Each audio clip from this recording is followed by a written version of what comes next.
Good afternoon.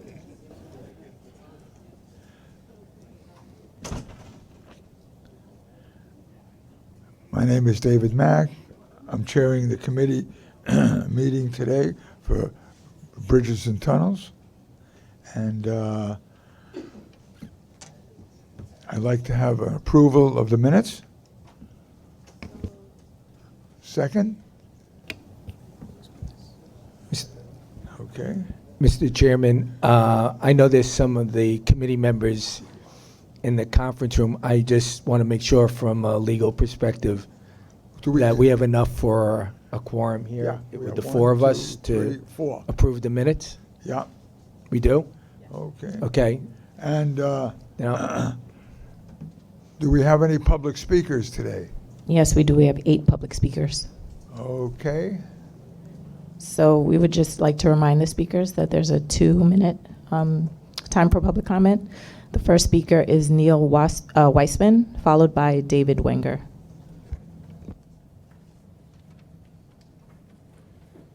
Chairman Mack, committee members, good afternoon. You have copies of extended remarks? I think you do. At last month's Regional Plan Assembly, I asked the MTA representative if proceeds from congestion pricing would be used to upgrade cycling capacity across the MTA 7 bridges and was told no. Now, this is a disconnect that I think the MTA needs to address, given that so many cities are investing heavily in cycling infrastructure to reduce reliance on private vehicles and to supplement mass transit. London, for example, invests $200 million per year in cycle infrastructure, bike parking at transit hubs, bike share, and a radial network of superhighways that connect its core to the outer boroughs.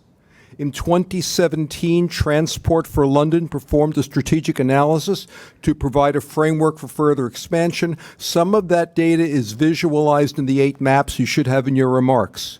For scale, London spans 600 square miles. These maps show bike routes with heaviest current demand, where residents will cycle if provided adequate connectors, areas projected to grow jobs and population, where investment has the greatest potential to reduce bike ped fatalities, where future bikeways may coincide with high-use bus routes, transit hubs which forecast high demand for bike parking, where investment can extend to across transportation deserts, and top candidates for future study. London's sustained commitment is testament to cycling's effectiveness. Their analysis provides a model adaptable to our region. It addresses the same challenges and opportunities. The MTA must support New York's secular shift to active transportation by providing capacity on its bridges. Failure to do so will isolate millions of residents and damage the city's wherewithal to follow London's example. Thank you. Thank you. The next speaker is David Wenger. Good afternoon, members of the MTA Board. If I can please have 4 minutes. My name is David Wenger. I'm a New York City attorney, born and living in Brooklyn, New York. I'm a member of Transportation Alternatives Harbor Ring Committee. I'm here with other members of the committee today who will address you next. I represent the Harbor Ring in a legal capacity through my law firm at the time, DLA Piper. We submitted multiple FOIA requests related to our efforts here regarding contract PS 13-2935 approved by you on December 27, 2013 for a shared use Verrazano Bridge master plan. We're working towards the creation of a harbor ring, a shared use pathway around New York Harbor. Much of it is in place already. The only missing link is the Verrazano Narrows Bridge. We're here to shine a spotlight on what we believe is glaring ineptitude by the MTA Bridges and Tunnel staff in advancing progress toward a shared use pedestrian and cycle pathway over the Verrazano Bridge.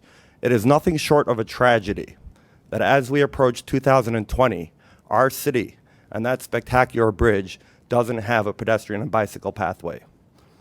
After 7 years of effort on our side, we've been at this for nearly 8 years. Okay, we've been mobilizing political support.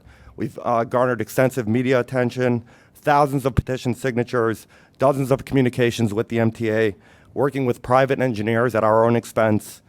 The blame here lies squarely with the MTA Bridges and Tunnels staff for failing to take any meaningful appropriate action to make a shared-use Verrazano Bridge path a reality. Since the Verrazano Bridge was completed in 1964, more than 50 years ago, there have been calls for a pedestrian and bicycle pathway over the bridge. In response to our efforts in 2012, the MTA issued an RFP for a new feasibility study. Sir, please wrap up your comments. Everyone's allotted 2 minutes. Thank you. Thank you. The MTA issued an RFP for a new feasibility study, disregarding a 1997 study by the Sir, designers please of the wrap up your bridge. comments. By the designers of the bridge, who said that the pathways could be built for $50 million in today's dollars. The MTA refused to share that RFP with us, refused to share the proposals, refused to share the ultimate contract with us. This is public monies. We had to submit a FOIA request to see those documents. We eventually got them. The winning bid from Parsons Brinkerhoff said, and I quote, "For a master plan for the bridge to have credibility, it must at some point involve the users, the stakeholders, and local communities in its formulation. It must also follow a process that is transparent, inclusive, flexible, and updated." Mr. Wenger, I'm sorry, but we need to move on, please. We have a bunch of other people who want to speak as well. Okay, can I have another minute, please? No, I can't do that. That's not up to me. Everyone gets 2 minutes, and it's gone past that. Let me just conclude, please, for 30 seconds. For years, we've been working here collaboratively with the MTA to try to advance this project. Our efforts have been stymied by what we believe is gross incompetence and a lack of transparency required for the use of public funds. We're going to continue to seek to work collaboratively with the MTA, but at the same time, we're considering all legal avenues to force the MTA to act effectively, timely, and in a non-wasteful manner, and with the required public participation that this kind of project deserves. Thank you. Thank you. The next speaker is Paul Gertner, followed by Laura Ballerment. Thank you, Commissioners. My name is Paul Gertner. I'm the chair of the Harbor Marine Committee. I'm going to continue talking about PSC 132935, the contract you signed in 2013. In October of 15, your staff released a PowerPoint indicating that a multi-use path would cost between $300 and $400 million. We hired our own bridge engineer, Joseph Polaro, who is well known to your staff and their engineers.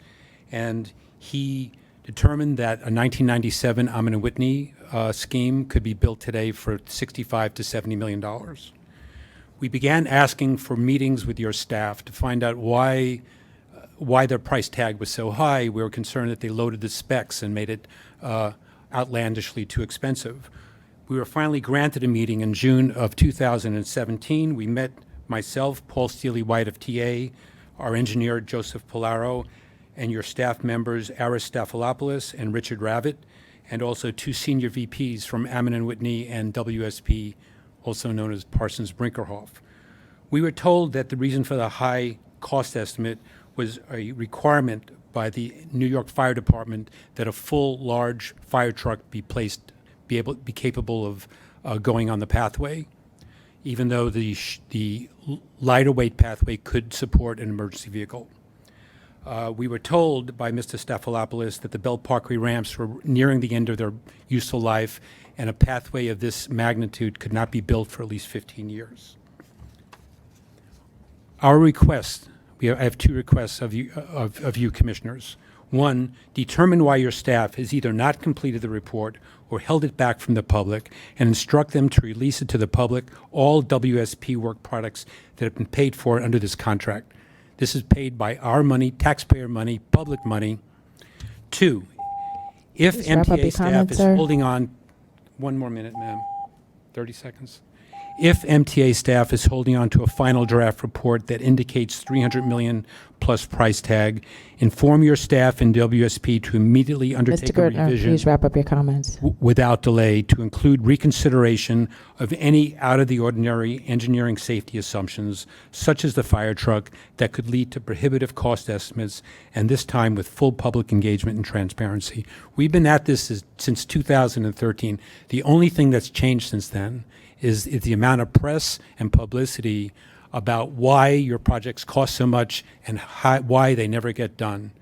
I think you need to take more oversight of your staff and get more involved in the day-to-day reasons for this. Thank you. The next speaker is Laura Barlament, followed by Roy Fishman.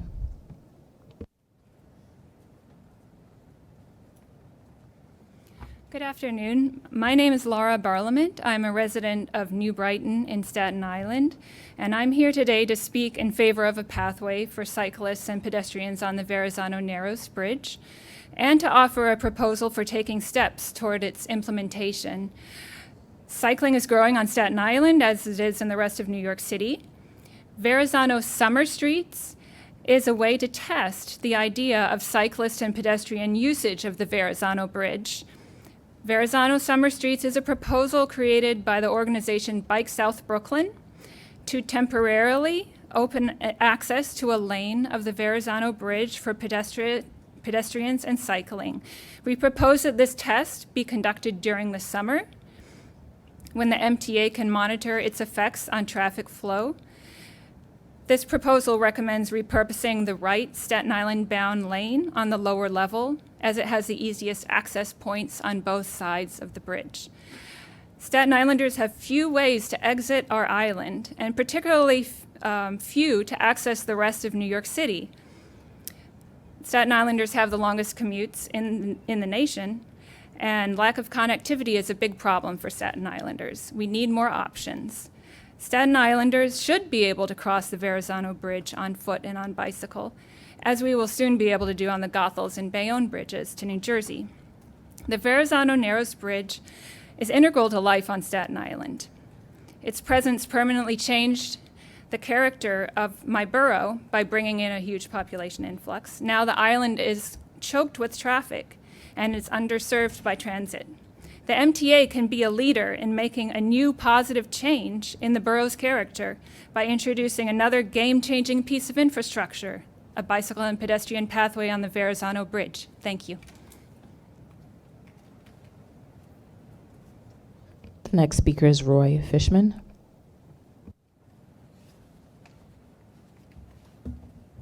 Thank you for allowing me to address the committee today. My name is Roy Fishman. I'm a member of the Transportation Alternatives Staten Island Activist Committee and a board member of the Staten Island Bicycling Association. I am here to call for the introduction of bicycle and pedestrian access to the Verrazano Narrows Bridge. Not only would expanded access to the Verrazano Bridge be a tremendous asset to Staten Island, but it would help MTA, Bridge and Tunnels keep up with a changing New York City. Once something of a rarity, cyclists and pedestrian access to New York City bridges are becoming standard. This is underscored by a comparison between New York City bridges maintained by Port Authority, the New York City Department of Transportation, and MTA bridges and tunnels. Not including highway overpasses, 82% of New York City bridges are accessible to cyclists and pedestrians. This includes 90% of the 29 bridges operated by the New York City Department of Transportation and 75% of the 4 bridges operated by Port Authority, including the Bayonne and Goethals Bridge, but only half of the 6 bridges operated by MTA Bridges and Tunnels. Even on bicycle and pedestrian-friendly bridges you operate, they require the bicyclists to walk their bicycles across the pathway, which would be close to a mile in length. The disparity is striking. Even the federal government recognizes the benefits of bicycle and pedestrian access to bridges. Title 23 of the United States Code codifies the inclusion of bicycle access to highway, bridge under certain circumstances. Likewise, a federal policy statement from 2010 entitled the United States Department of Transportation Policy Statement on Bicycle and Pedestrian Accommodation Regulations and Recommendations encourage local municipalities and agencies to consider walking and bicycling. Mr. Fishman, please wrap up your comments. Okay, finishing up. Times are changing in both New York City and the nation. Bicycle and pedestrian accessible bridges are no longer a niche concept. I encourage you to embrace a 21st century New York City and incorporate bicycle and pedestrian access to Verrazano Bridge. Thank you. The The next speaker is Rose Usinowski, followed by Brian Hedden.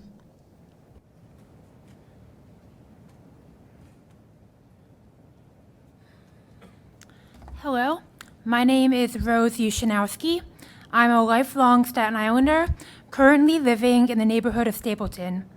Like those who spoke before me, I too am here to speak in favor of adding a bicycle and pedestrian pathway to the Verrazano Narrows Bridge.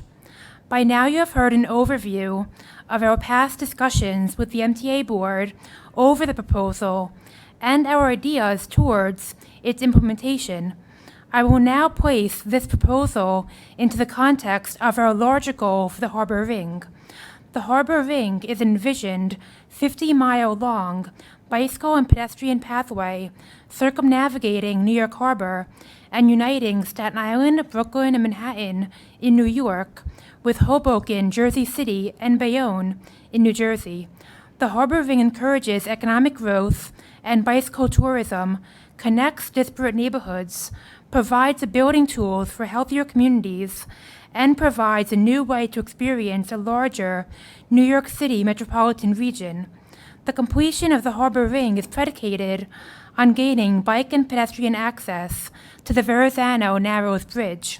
The concept of connecting cities through regional bicycle trails is nothing new.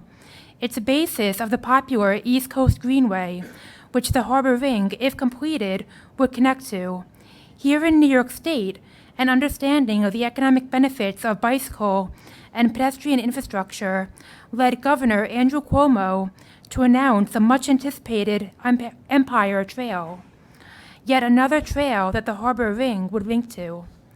On the West Coast, local municipalities in the San Francisco Bay Area and the San Pablo Bays are collaborating on an envisioned 500-mile bicycle trail around the perimeter of San Francisco. Ms. Usinowski, and the please San wrap up your Pab- comment. The completion of the Harbor Ring would be a game changer for the larger New York City metropolitan region. It would offer tourists a reason to venture past the confines of Manhattan, offer residents enhanced mobility options, offer waterfront communities an economic boost, and offer New York and southern New Jersey Ms. a Usinowski, reason to take pride in their waterfront. please conclude your To make statement. the Harbor Ring a reality, we need your support, and we need bicycle access to the Verrazano Narrows Bridge. Thank you. Next speaker is Brian Hedden, followed by Murray Bowden. Good afternoon. My name is Brian Hedden. I'm a resident of Bay Ridge, Brooklyn, and I'm one of the co-founders of the cycling advocacy group Bike South Brooklyn. Earlier this year, we released a proposal we called Verrazano Summer Streets that would repurpose one of the Verrazano Bridge's 13 vehicle lanes and open that up to access for pedestrian and bicycles. So given two of the recent developments that the MTA has introduced to that bridge to improve vehicle traffic flow, namely the addition of the 13th lane, which is an HOV lane, and the removal of the toll stops in favor of electronic tolling, we believe that the impact on traffic, will be minimal. But even beyond the minimal inconvenience to drivers using the bridge, I just want to highlight the magnitude of the problem of prohibiting pedestrian and cycling access on neighborhoods like Bay Ridge. The MTA controls all of the key outer borough crossings, yet it is unique among the bridge operators in the region for denying pedestrian access on many of its bridges and denying bike access on all of them. The New York City DOT has been offering this on several of their bridges for decades. The state DOT also offers this at Broad Channel. The George Washington Bridge has been open for years, and the Port Authority is now planning to open up access on the Bayonne and Goethals bridges. And even the Thruway Authority is opening up pedestrian and bike access on the Mario Cuomo Bridge later on this year. So MTA Bridges and Tunnels stands alone among the major operators, operating like an old school road operator from the 60s, and the communities it is supposed to be connecting remain underserved compared to others throughout the region. So we see Verrazano Summer Streets as a key step in rectifying that. Now, if the members of the board don't think that is a feasible idea, it is incumbent on the MTA to devise its own solution to finally finish the Brooklyn-Staten Island connection rather than continuing to not deny this access. We look forward to a response from Bridges and Tunnels and from the board. Thank you. Our final speaker is Murray Bowden.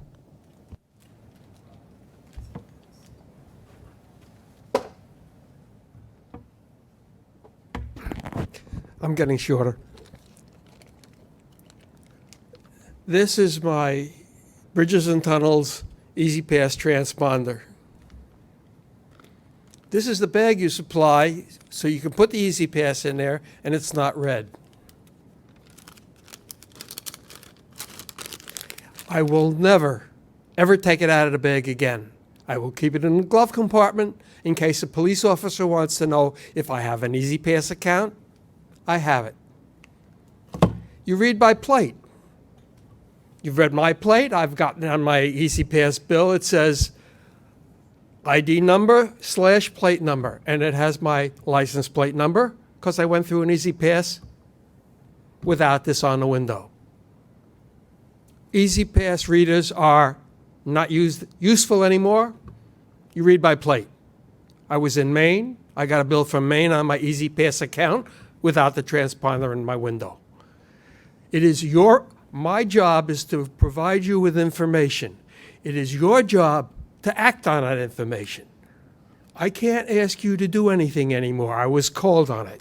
It is your responsibility to see that those gantries with Easy Pass readers that are there now are removed because they're unnecessary. They're an obstruction. They cost maintenance. And it sends a message to everybody else, don't install any more gantries with Easy Pass readers. Traffic will flow faster, and we will save an enormous amount of money in construction and maintenance because it's unnecessary. Where's my time? Oh, I want to thank you all. I could not have done this without a number of people helping me on my team. It's now, I've been called on saying, I think you ought to do this. I now only provide information. Mr. Bowden, please wrap up your comments. I will. And by the way, I must compliment the timekeepers for the other meetings this morning. It's a very difficult job you have, and I appreciate all the work you and your cohorts have done. Thank you very much. Thank you. That concludes the public speakers.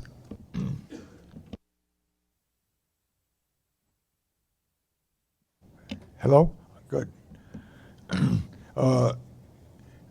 The approval of the committee work plan? No changes to the work plan. No change? Great. No objections? Great, thank you. I'd like to introduce our acting president, Dan. Dan, would you make your comments? Thank you, Commissioner. Continuing with this month's theme of federal funding, an integral part of MTA Bridges Tunnels' mission is to maintain its bridges and tunnels in a state of good repair. Superstorm Sandy demonstrated the need to improve the resiliency of our facilities to severe weather, and the Federal Emergency Management Agency, or FEMA, has been a supportive partner of these efforts. They have provided more than $400 million to help fund Superstorm Sandy restoration and resiliency work. While this work was primarily performed at the Queens Midtown Tunnel and the UL Cary Tunnel, it has benefited motorists at almost every bridge and tunnel facility. Also, security in a post-9/11 world is also an important priority. The U.S. Department of Homeland Security has contributed to the implementation of a wide range of structural hardening and enhanced security measures to improve B&T's ability to detect and deter potential threats to its facilities. If there's no questions on the federal funding for bridges and tunnels, I'd like to turn it over to Deputy Chief Richard Hildebrand, Acting Vice President of Operations, for the report on operations. Thank you, sir. The report on operations begins on page 16. Paid bridge and tunnel vehicle traffic increased by 6.4% in March as compared to the same period in 2018. This continues an upward trend that started in July of 2017. To help improve the safety of its facilities, Bridges and Tunnels continues to use targeted enforcement efforts to focus on speeding, aggressive driving, and distracted driving violations. Unless there are any questions, this concludes the report on operations. Just one point of clarification, please. Sure. On page 20, the non-New York Customer Service Center Easy Pass, that means those are from other states? Are those Easy Passes from other states? Yes, not from our group of Port Authority through, I'm sorry. I keep getting feedback on the microphone. Not from the Thruway, the Port Authority, or the Bridge and Tunnels. It's another Easy Pass tag.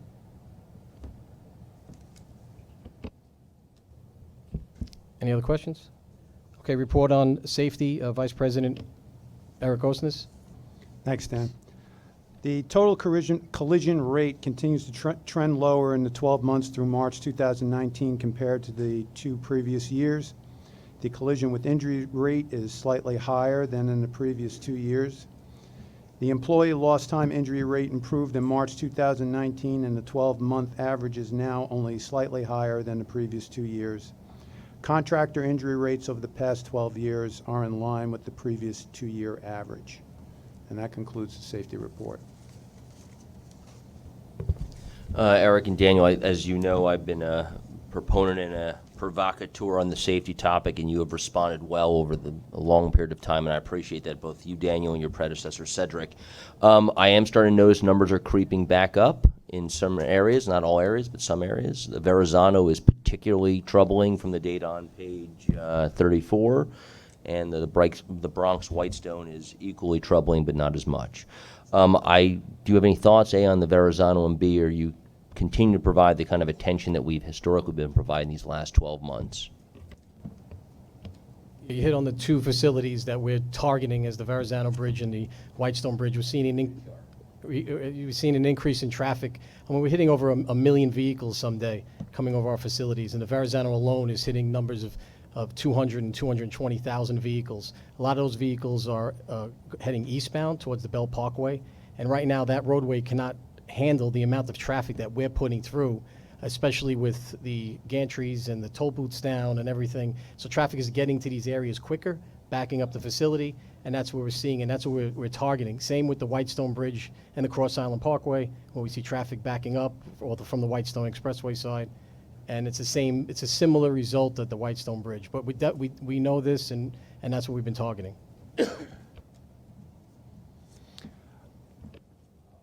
Reiterate Danny's comments. We absolutely know the areas where these collisions are occurring.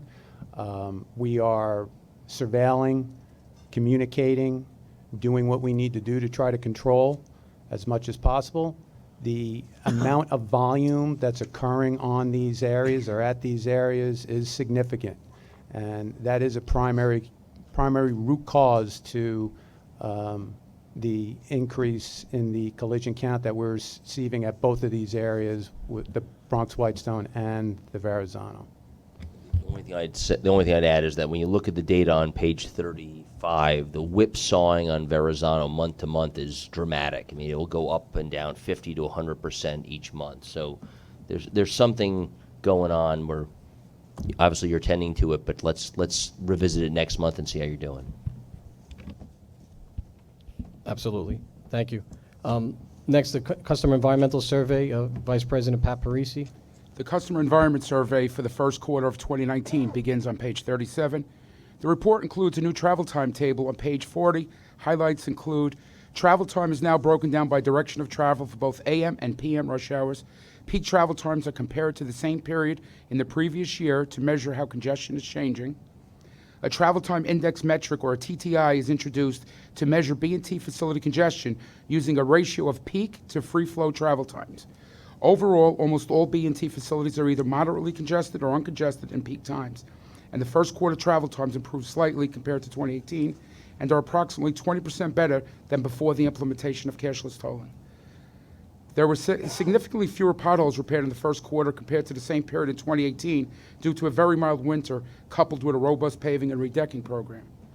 Unless there are any questions, this concludes the Customer Environment Survey. Now the financial report from Acting Chief Financial Officer Dory Abrams. Thanks. The financial report for March begins on page 48.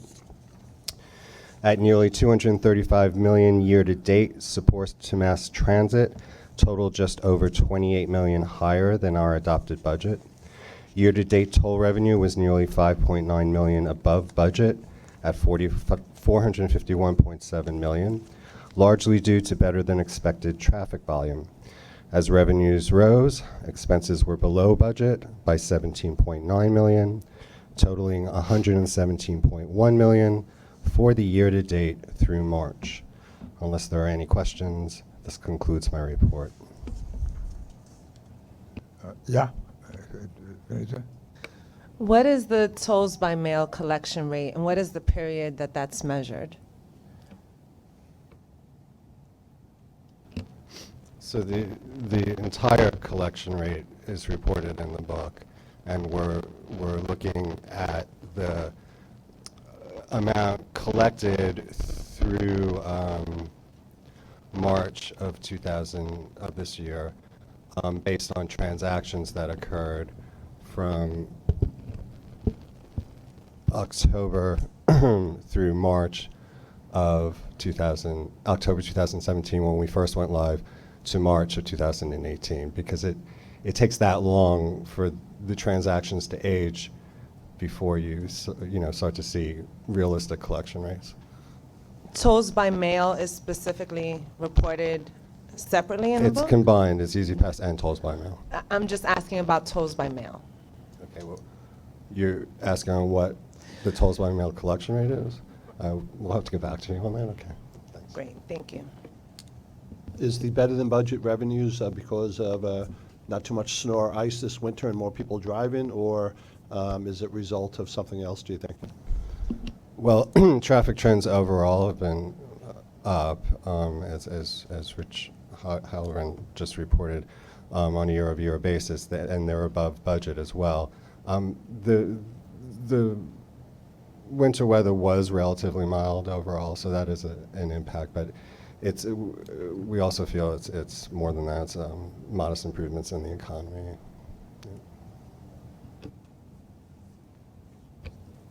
Thank you. Any other questions? Thank you. Capital program, Joe? The report on the capital program begins on page 65.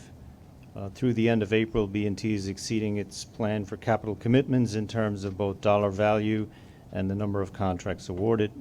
In April, B&T awarded a $13.3 million contract for structural rehabilitation at the Bronx Whitestone Bridge using a cost-plus schedule-based bid. The winning bidder proposed the least number of daytime lane closures, thereby minimizing impacts to the traveling public. Project completions are also tracking slightly higher than planned, and unless there are any questions, that completes the report. Any questions? No. Thank you. Procurement, Brian Bajer. Procurement start on page 73. There's one non-competitive procurement this month for an agreement with the City of New York and the Police Department to provide traffic enforcement agents on city streets in the not-to-exceed amount of $2 million. Unless there are any questions, this procurement is described in detail in the enclosed staff summary. Questions on that? Okay. Vote. Those so moved. Second. All in favor? Any against? So passed.